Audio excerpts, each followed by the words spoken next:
Bago tayo lumipat sa ilang mga paksa, mas maganda may makausap po tayong psychologist at relationship consultant mula sa Karandang Institute Mental Health Services. Makakausap natin si Professor John Cadiz Karandang sa usapin na yan ng ano ba talaga ang nararapat na ibinibigay, lalo na't mga kumpanya na concern ng kanilang mga empleyado, lalo na kung usapin sa pag-ibig.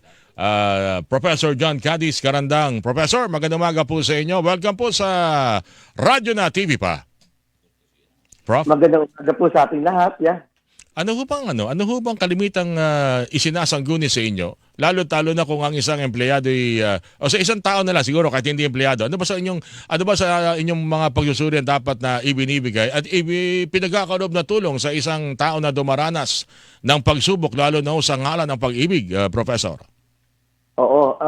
Actually, marami ng mga tao ngayon ang bukas na pag-usapan ang kanilang mental health sa isang professional. At karamihan ng mga hiningi nila dito sa akin, makapagpahinga man lang sa gitna ng pagsubok ng kanilang nararamdaman. Kasi para sa kanila yung pagpahinga hindi lang yung tulog eh. Kasi physical stress, pwede mo itulog yan at makapagpahinga at kinabukasan kaya mong bumangon muli. Pero yung emotional stress, psychological stress, mental stress, ito yung kanilang hinahanap-hanap na sana magkaroon sila ng sapat na oras para matingnan nila yung kanilang sarili na upang makabalik at makabangon sila sa kanilang normal na pamumuhay. Ibig sabihin, bigyan ng panahon para tingnan kung anong nangyari.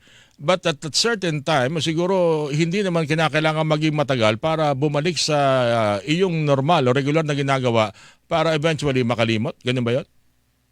Opo, wala kasing time frame ang paghilom ng sugat na nakaraan, ika nga, no? Kumbaga, ang hinihiling lang sa akin minsan yung mental health break na kung tawagin na payagan silang magkaroon ng mental health break kasi yung ibang kumpanya hindi panindigan yung sila bukas sa kaganyang kaisipan na ang empleyado pala ay hindi lang physical health ang dapat bigyang prioridad. Even yung kanilang mental health. Pero may mga ilang kami nakausap kanina, pinarinig ho namin yung tinig ng mga nagsasabi, Professor John, na para sa kanila, okay lang na magtrabaho. Kahit pa paano, para makakalimot sila, maalo nila kanilang sarili sa pagtatrabaho.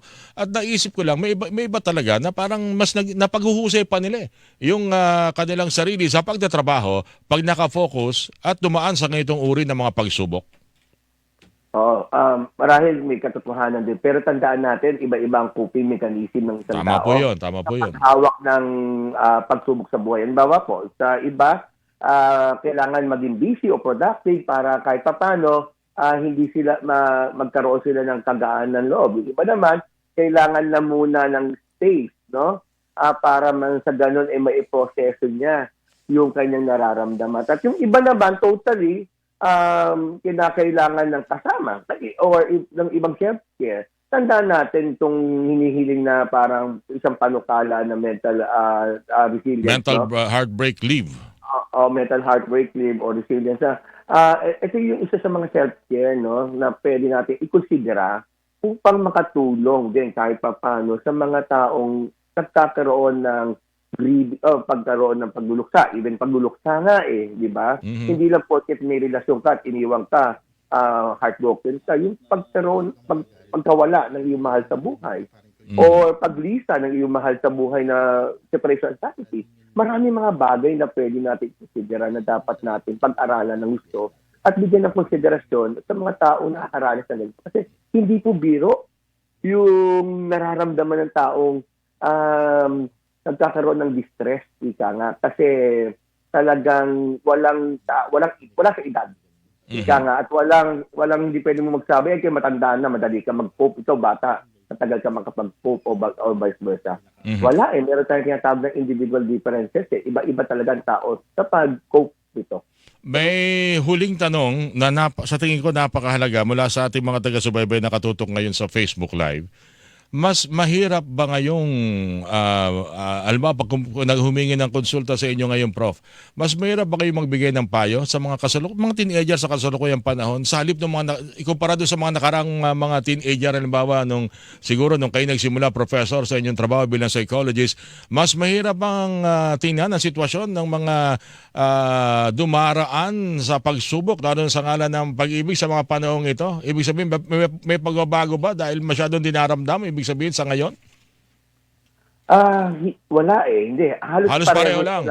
Halos parehas lang kasi hindi naman natin masasabi nung panahon natin mas okay tayo sa ngayon. No? Hindi pwede kasi ang pinagkaiba lang ng panahon natin, hindi tayo ganun kamulat doon sa ating mental mental health issues.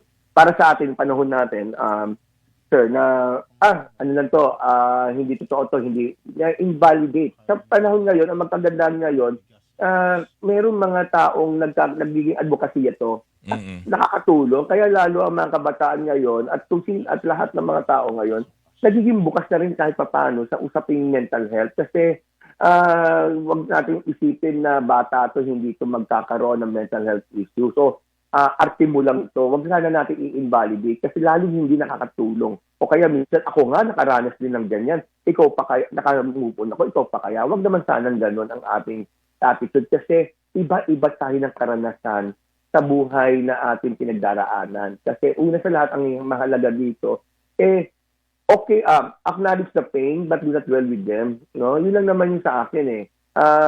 I-acknowledge natin na ito nararanasan natin ay normal, pero huwag nating isipin na tayo ay wala ng pag-asa. Kahit pa paano, tingnan natin yung mga bagay na kung saan, ano makakatulong sa ating sarili upang maibsan natin to. Kung hindi natin pa rin kaya mag-isa, kumungguni agad sa isang professional upang mabigyan ng karampatang pamamaraan upang matubunan ang iyong issue sa buhay. Alright. Professor John Carandang, maraming salamat sa binigay na pagkakataon sa ulitin po. Magandang umaga po sa inyo. Magandang umaga po sa inyong lahat. Professor John Cadiz Carandang, isa pong psychologist ang inyo pong napakinggan.